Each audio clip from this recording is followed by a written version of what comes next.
Alrighty. You already know what time it is. I don't need to say anything. Week 17. Wow. It's crazy that in past years this would have been the last week of the regular season. But still got one more week to go. I expect utter chaos these next 2 weeks. And of course, you already know what we do here. It's time for my. Oh, hold on.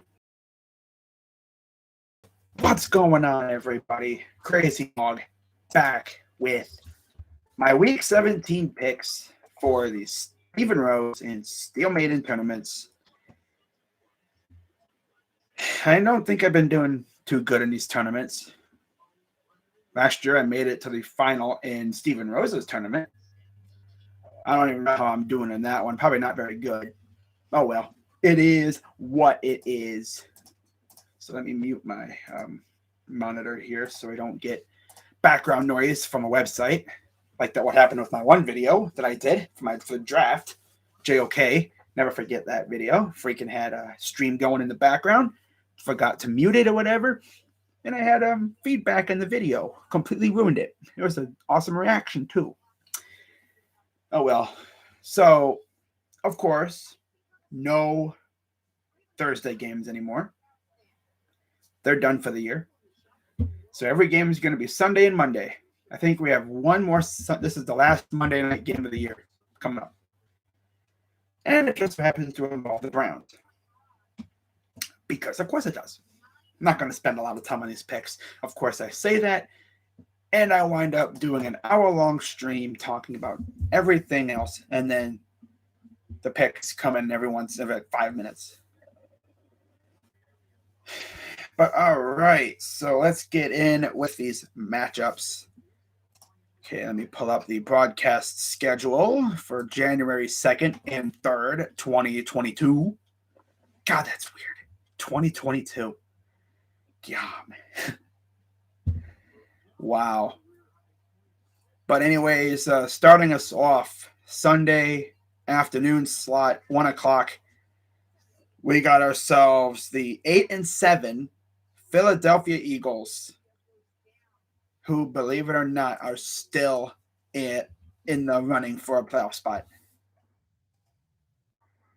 In fact, I can't find the playoff scenarios, so yeah, we're just gonna go based off of logic. The NFC East is clinched.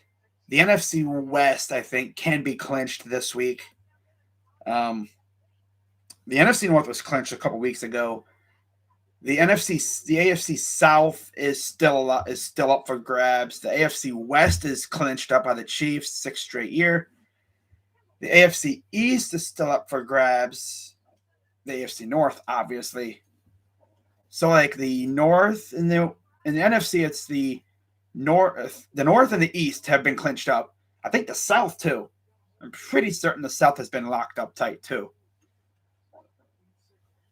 And that just leaves the West, I believe. And then out in the AFC, the West has been locked up. And I think that's it. The North hasn't been. The West has. The South hasn't. Man, that's crazy. But anyways, Eagles and football team suffered a not even going to say dramatic. That was a traumatic beatdown. The game was over at halftime. I was watching the Sports Fairies live stream, and my God, Sean was having fun, which I would too. If my team was putting a whooping on a team like that, I'd be having a blast. I'd be enjoying every second of it. I mean, they had everything in that game. I think they had, a scoop and score in that one. There's been a lot of scoop and scores this year. Wow. They used to be so rare. But hey, it's just the way these pass rushers are now. That ball is right there, and you just poop it out, and then I said poop. No, I said boop. Yeah. Just, swat it out of their hands. And some guys be trying to go for that scoop and score, and they wind up costing themselves. Like, I think it was... What game was that? There was a game... It might have been in that Cowboy game. They were going for a scoop. No, it was in the Dolphin game, I believe, last night. Going for a scoop and score, and he wound up not even getting the ball. But hey, you're trying to score any way you can. But yeah, I think this is a pretty easy pick for me. Yeah, this is a pretty easy pick. I'm going to go with streaking Eagles to move to 9-7 on the year. And they're going to, let's see where they end up. Let's see where they are in the playoff picture right now. Betting line for this game while I'm waiting is 3.5 in favor of the Eagles. Eagles, of course, went out and beat up on the Giants, which that's not really much of a flex. The Giants are just so bad. They're probably going to get rid of Gettleman, but they're going to keep Judge and Daniel Jones. Very interesting choice. We'll see if that pays off for them. All right, so NFL Network is not going to show me the playoff picture. Love when they just don't work with me here, but I will get the standings. So Washington is, the NFC East is locked up. So best chance for the Eagles is to get a playoff spot, which they are, of course, very much alive for. It'd be nice if I could see the playoff, picture, but NFL Network be tripping. But yeah, I'm gonna go with the Eagles to take down the football team, and calling this game will be Adam Amin and Mark Schlereth. All right, moving on. We got the 11-4 Rams and the 8-7 Ravens. Of course, I saw this on Twitter last time these two played 2 years ago. The Ravens went into LA at the Coliseum, and they proceeded to beat the crap out of the Rams. And I'm pretty sure a lot of those Rams players remember that game. And I could see a reversal of fortune here. The Ravens have virtually nobody at corner, and they're facing off against Cooper Kupp, who has been absolutely killing it, and Odell Beckham. And I don't know, Cam Akers playing this week? God, if he plays, that's insane. Dude got hurt in July, and he's playing. He'll probably be playing the playoffs. That's insane. That's kind of like what happened with Kyle Schwarber in 2016. Dude got hurt very early in the year, was out the entire season, came back in the playoffs and beasted out. But yeah, I think for my own team's purposes, I'm going to go Rams to pull us off. And the Ravens are, I don't know if Lamar's going to play. If he does, hey, let's go. But is he going to play? Probably not. I don't know. But calling this game will be Kevin Burkhardt and Greg Olson. Betting line is 3.5 for the Rams. And waiting to see if the playoff picture shows up, which I probably won't. Yeah, of course it's not going to show up. Oh, I'll see if it shows up in a minute. But yeah, I'm going to go Rams. I think the Ravens may be able to keep it close, but without a secondary, they may get a couple players back, but no Humphrey, obviously, no Peters, nobody. Who do they even have in the secondary? Like, they legit ain't got nobody. Tavon Young, right? Jimmy Smith, right? If they don't have anyone to contain Kupp, it's a wrap. They let Joe Burrow go for over 500 yards on them. Cooper Kupp's going to eat all game long. But give me the Rams. Moving on, we got the Bucs and the Jets. Easy. Give me the Bucs. Bucs are favored by 13 points over the Jets. And calling this game will be Chris Myers and Daryl Johnston. Let me make sure my thing isn't muted.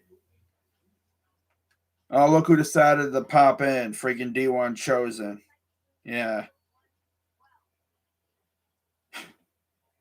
Dude, I've never seen you in the chat in freaking months, bro. That's funny. Oh, dang. Ravens Red Zone was just live? Damn, I didn't even know that. Let me check my chat real quick. Make sure I'm okay. I can hear myself. Right. Oh, now he's coming here saying Tua is greater than Baker. Well, maybe. Baker playing like a dingus right now.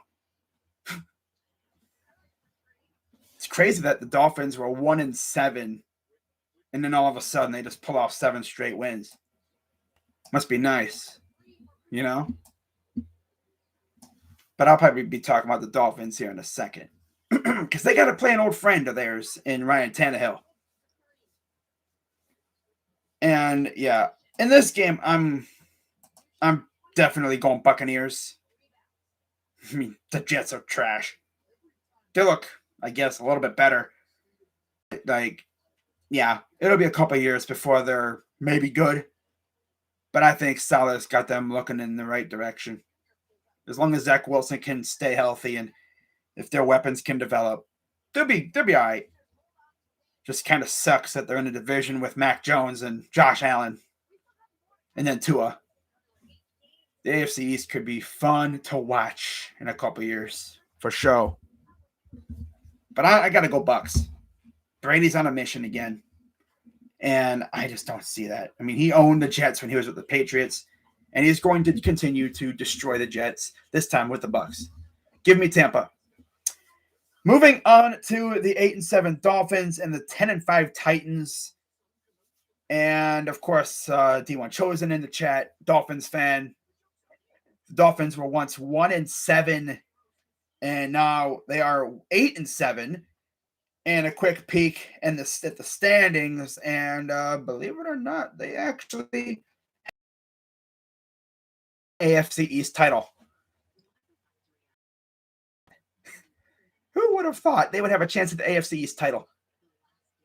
And the best thing for these two is the fact that the Patriots, well, they play the Patriots soon, I believe.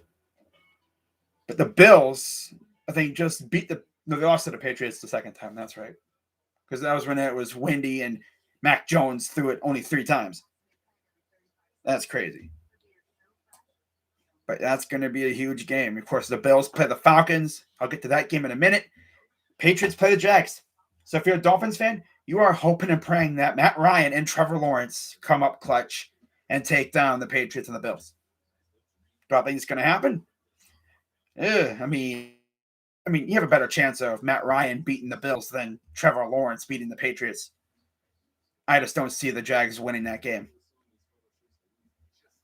Which means that would set them up possibly for next week. Yeah.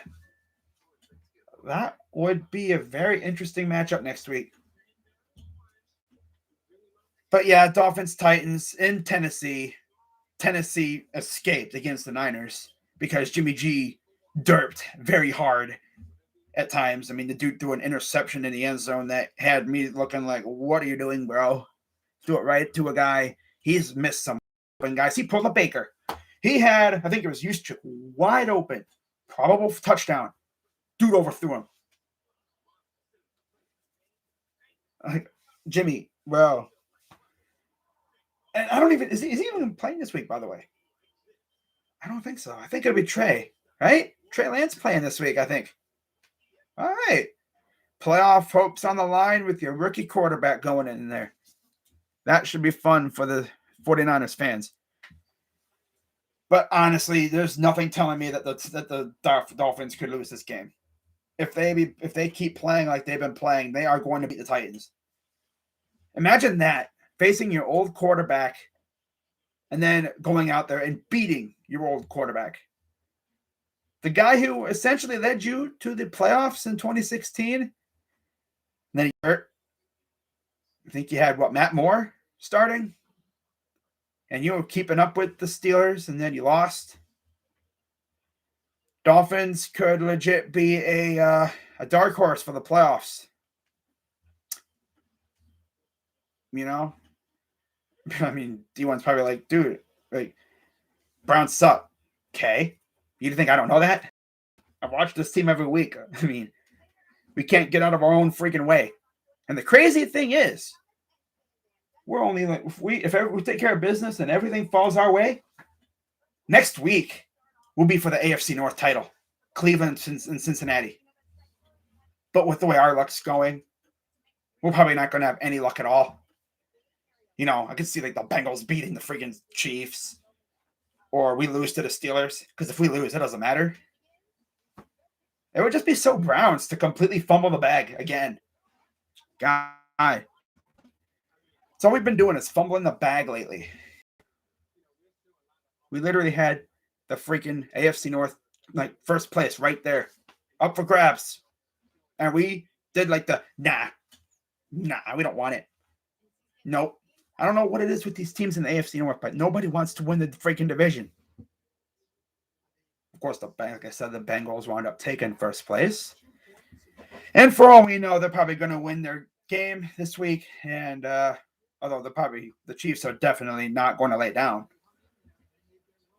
Yeah, these next 2 weeks are going to be fun in the AFC North. I'm excited. But yeah, I'm going to actually go with the Dolphins. I picked the Dolphins last week, didn't I? Yeah, I did. Look at that. Yeah, I'm going to go Dolphins over the Titans. I think they're going to keep riding their nice little wave, and they're going to get closer to the playoffs. Betting line is 3.5 for Tennessee. I could see that. It's in Tennessee. And I don't know about Derrick Henry coming back. I mean, I thought he was supposed to come back soon, but I don't know. But, of course, Tennessee's trying to lock up that division. And now, word on the street is Carson Wentz is out. So, you know, Tennessee's going to pull out all the stops to try to lock up that division. Especially when you look and see who the Colts got to play. They got to play a very stingy Raider team. So that ain't going to be easy. In fact, the last time the Raiders made the playoffs, they faced the Colts, and that's when Derek Carr got hurt. Dang. And then the week after that, Matt McGloin, I cannot believe I remember that dude's name. He got hurt. And then they had to start Connor Cook in the playoffs. And they lost to the Texans. That was the last time the Raiders, I believe, made the playoffs. Tragic. But I'm going to go Dolphins over the Titans. Calling this game will be... Where is it at? Oh, here it is. Kevin Harlan and Trent Green. All right. I might get the closure I need versus Tannehill. Yeah, rest in peace, John Madden. I think we need Rams to beat the Ratbirds. Yes, we do. Well, technically, the Ravens can win this week.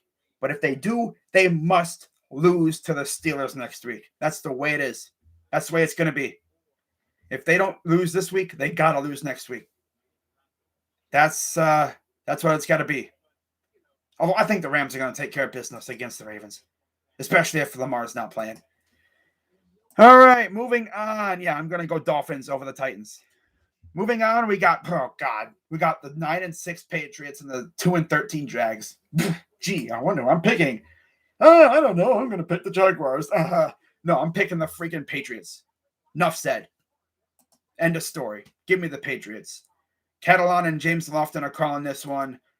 Betting line is, if I can find it, is it even in here? No way, they don't have it in here. I wouldn't have this game in there either. Oh, here it is. 15.5 for the Patriots. Oh, my God. Yeah, that's easily coverable. Give me the Patriots all day long. Mac Jones is going to shred them. Mm-hmm. Oh, yeah. He's going to go through them like a wet knife through butter. The Jags just are not good. And they're possibly setting up for having another first-round pick, pulling the Browns move from 16-17. You know, 2 straight number 1 overall picks. Imagine that. But yeah, I'm the easiest pick of the week.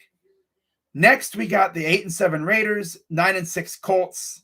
Again, Colts still fighting for that division. Sounds like Carson Wentz may not play because he's on the list in the protocols. So Sam Ehlinger will be getting the start against Derek Carr and the Raiders, who are 8-7. Division's already locked up. Raiders are kind of on the outside looking in the playoff picture and everything. It's going to be very difficult, but I mean, I guess there's like an outside chance. I mean, one of them, you never know what could happen. Chances that maybe the Raiders can slip in. But if they do, it's going to be as the low seed, and they're going to have to travel. Yeah. Let me see if I can find it.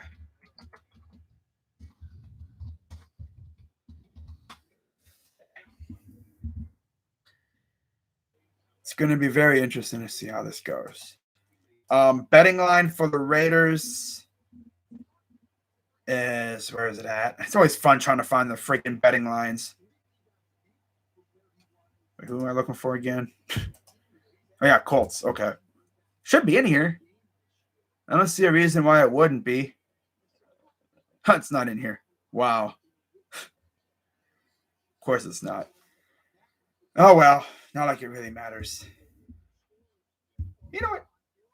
Let's see if ESPN has it.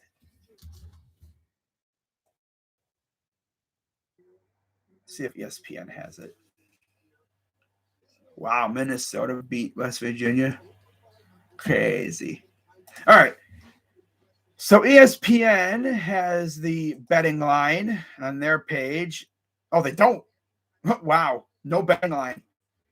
I guess genuinely, I mean, no Carson Wentz. Makes sense, I guess. And I believe the Colts will not have any of their starting offensive linemen either.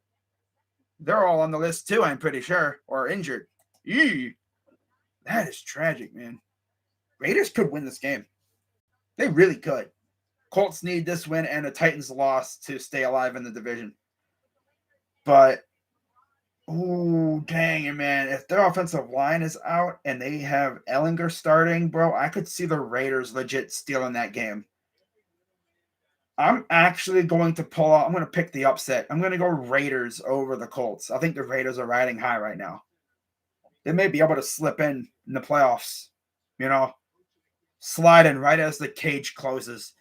That would be crazy for the Raiders, considering what they've been through this season. Yeah, I'm going to go Raiders in an upset, especially because no Carson Wentz or anything. But if he does clear, and if like the offensive line is primarily there, then I could probably easily switch. But for right now, I'm going to go Raiders. Next, we got arguably the game of the week. 11-4 Chiefs, 9-6 Bengals. You know the stipulations. Chiefs win. I mean, they've already locked up the division, but the Chiefs win, and we win, and the Ravens lose. That sets up next week in Cleveland, Bengals-Browns for the AFC North. I never thought I would say that, but here I am saying it. Do I think it's going to happen? Nah, it's not happening. Not our luck. No, we're not that lucky. No. But betting line for this one, by the way, who's calling Indy game anyway? Let's see. Burkhardt and Greg Olson. Ooh, got a nice betting. I got a nice broadcast crew for that game. That'll be fun. Oh no, that's LA Baltimore. Never mind. Albert and Velma, even better. Ooh, wow. Okay. And then calling this one, Bengals and Chiefs, will be Jim Nantz and Tony Romo. So no surprise. Game of the week. And CBS agreed on that too. All right. Betting line is 5 favoring the Chiefs, especially if Kelsey's back, which I think he could be. It's going to be very tough for that Bengals defense to stop Mahomes and Kelsey and company. And that's going to be the key for the Bengals. Essentially just keep up with them. I think it's going to be that kind of game where last team scores wins. And I think the Chiefs are going to do just enough to win. Yep. Chiefs are going to do just enough to win this game. Mahomes is going to show why he is legit one of the best quarterbacks in the NFL. And Bengals defense isn't really that great. It's all right. But can they get after Mahomes? Can they force turnovers? That's a key here. Can they stop Hill and Kelsey? And maybe Gordon and Hardman? I don't think the running back's playing. He got hurt. Clyde Edwards-Helaire, I think he got hurt. Not sure if he's playing. But, I'm going to go Chiefs in a very, very close slugfest. Chiefs by 3 sounds legit. Yeah. Chiefs by 3. Next, we got a very interesting game where the Giants faced the Bears. Now, here's the thing. The Giants owned the Bears draft pick. So, the Giants are trying to help their own cause, beating the Bears. They would have the same record. And they would essentially, I think, have almost back-to-back picks in the draft. They're trying to lock up 2 top 10 picks when it's possible. Now, Bears, Matt Nagy coaching probably his final 2 games of his time in Chicago. The Giants are just a mess. I'm going to go with the Bears to pull it off. Yeah, Bears are at home. Give me the Bears over the Giants. The Giants are just so bad. I know Giants fans are just counting down the days until Gettleman and them are gone. I know they want Judge gone, but it doesn't sound like he's leaving, which is kind of weird. You're going to force a head coach onto your new GM if they even go outside if they go outside the franchise. By the way, I saw Entertainer's video. Good video, by the way, if you're watching this, talking about John Dorsey. That would be interesting. And one thing about Dorsey that any Giants fans are watching, if you're curious, because, he was my team's GM. He loves himself some Miami Hurricanes, and especially if Alonzo Highsmith comes with them, which I heard there's a rumor that he might. Yeah, be prepared for a Miami University pipeline to be developed. He loves himself some freaking Hurricanes. Mainly because of Highsmith. I think he played there. But also, he's one to give troubled players multiple chances. But he's a really good GM. He's a really good GM. He's good in the draft. He rarely misses. And the thing is with us, it's like we had a good relationship in the front office. There was no turmoil. We wanted him to change roles, and he didn't want to. We were trying to give him like a different role, and he didn't want it. So we mutually agreed to part ways. We didn't fire him. He just left. Like, I don't want to do it. So I'm heading out. It's like, okay, bet. And we went out and got Andrew Berry, and look at us now. We're not bad. Better than we have been. If only this bozo right here would stop derping, freaking doing a Jameis impression, we'd be all right. He's literally out here looking like Jameis, bro. God. But, yeah, I'm going to go Bears. I think Justin Fields would have a great game. I could see Montgomery going off low-key, too. But, yeah, Giants, you're going to have a very interesting offseason. Are they going to score a touchdown or no? Like this year. Imagine you paying all that money to a number 1 receiver and he doesn't even score a touchdown at all. Sheesh. That is just tragic, man. My goodness. And who's going to be the starting quarterback? Glennon? Yeah. Give me the Bears. Give me the Bears, especially if the Bears have most of those secondary players back. But, yeah, give me Chicago at home. And then betting line for this game is 6.5 for the Bears. And calling this game, or should I say whoever has the unpleasant task of calling this game, Spiro Adidas and Jay Feely. So, yeah, I'll tell you, it's a bad game when you got those two doing it. They're like the trash, like the toilet bowl commentators, and this is exactly what it is, the toilet bowl, you know.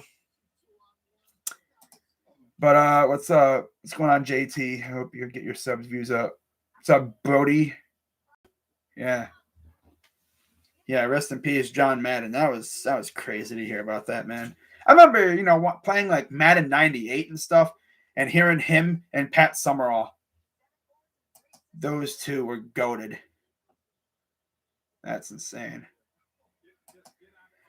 But yeah, I'm going to go Bears over the Giants. All right, moving on to the final 1 o'clock game of the week. 7-8 Falcons, 9-6 Bills in Buffalo.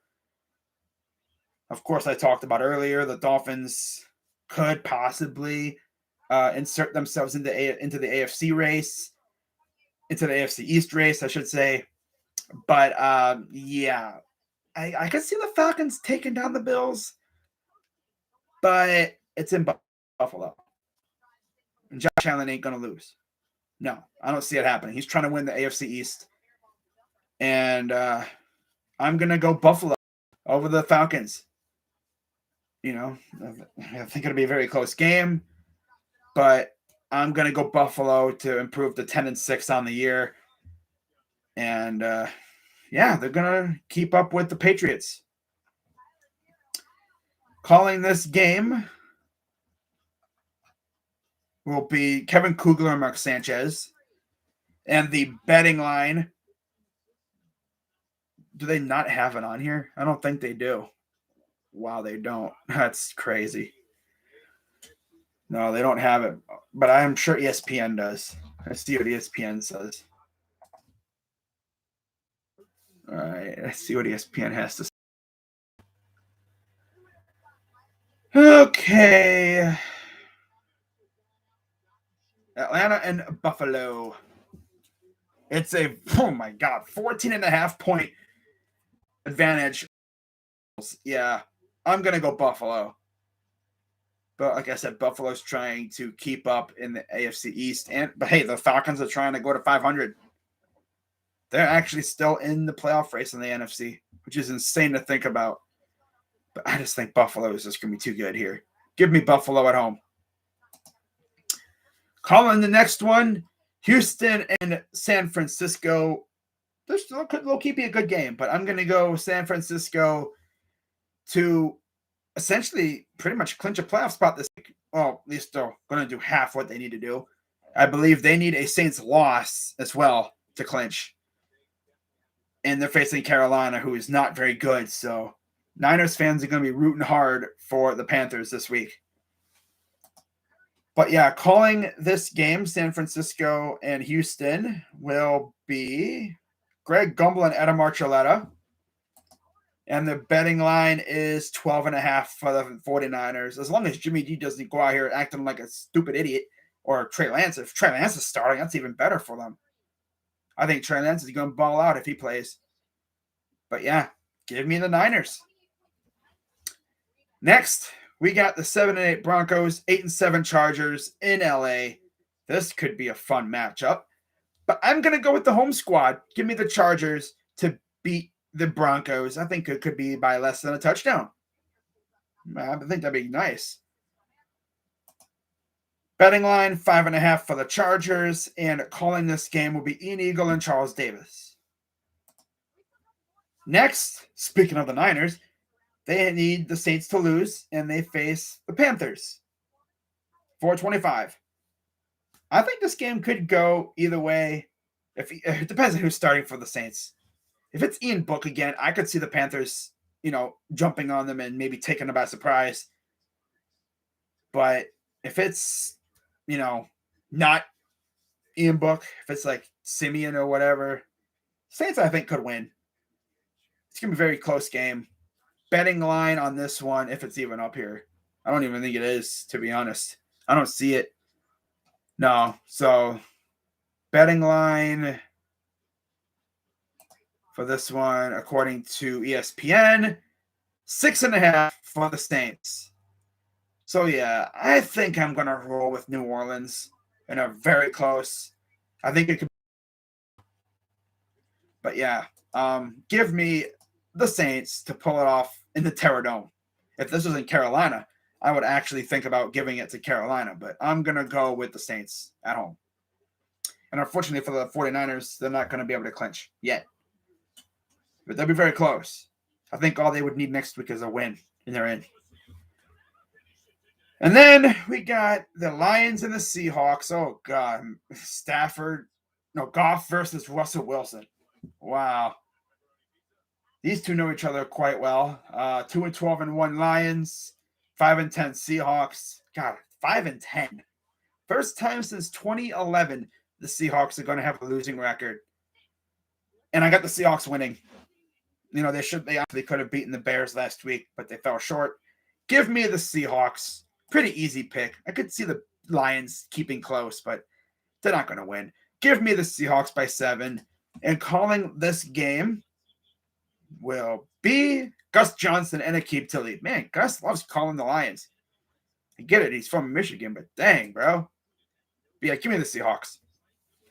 And then for the final not regular season, but final afternoon game of the week, Cardinals, Cowboys. I think they did some flexing around with the schedule too, to make sure that everybody and their mother will be able to watch 10-5 Cardinals, 11-4 Cowboys. Wow. This is a playoff matchup that I love. If these two teams were to ever face off in the playoffs, that'd be fun. Kyler versus Dak. Yes, please. But yeah, Cardinals are going to the playoffs. Cowboys won their division. Man, what a time to be alive. We're going to have Cardinals, Cowboys, and Packers all in the playoffs in the NFC. Wow, 3 very historic franchises. Love to see it. And they know each other very well from the playoffs, too. Especially Cardinals and Packers. Fitz is looking over there like, dang, I freaking leave and y'all go to the playoffs. What the heck? I should call him up and see about joining up their team. No, Fitz is probably enjoying the lavish life. He's probably like, man, I can watch my team on TV and not have to worry about it. It feels great. Betting line for this lovely matchup is 5.5 for Dallas in Dallas. I think this could be one of them back and forth games where, again, last team scores wins. I mean, just with the way the Dallas defense is playing, I think Dallas is going to take this game by at least 2 touchdowns. I think it'll be close. And then late in the game, Dallas is going to get an interception and then turn that into a touchdown or a field goal, and that's going to be the difference. So give me the Cowboys at home to take down the Cardinals. And low-key, the Cardinals faded away a little bit late in the season. Didn't they do this last year too, low-key? I mean, let's take a look at the schedule. See what happened, man. They were killing it. And if I'm not mistaken, they went through last year too. Late in the year. They've lost 4 of their last 6. And then last year, yeah, same thing. Except they lost 5 of their last 7. Right around the same time, too. November into December. In January. So this team, is this like a warm weather? I mean, I know it's a warm weather team, Arizona, but damn, they enter the snowy months and they fall off. Dang. From week 9 after their bye, they lost 6 of their last 9 games. That is crazy. And then you look at their bye this year. They had a late bye, though. So they've lost 3 of their last 4 after their bye week this year. So it's like they enter their bye week. That ruins their vibe, their mojo, their rhythm. They come out looking like doo-doo. And the thing is, they could have easily lost to the Bears. And those 3 losses weren't necessarily horrible losses. I mean, the Lions one looks horrible. 30-12. What the heck? But they could have beaten the Rams. They should have, honestly. And they could have beaten the Colts. Now they got Dallas and then Seattle.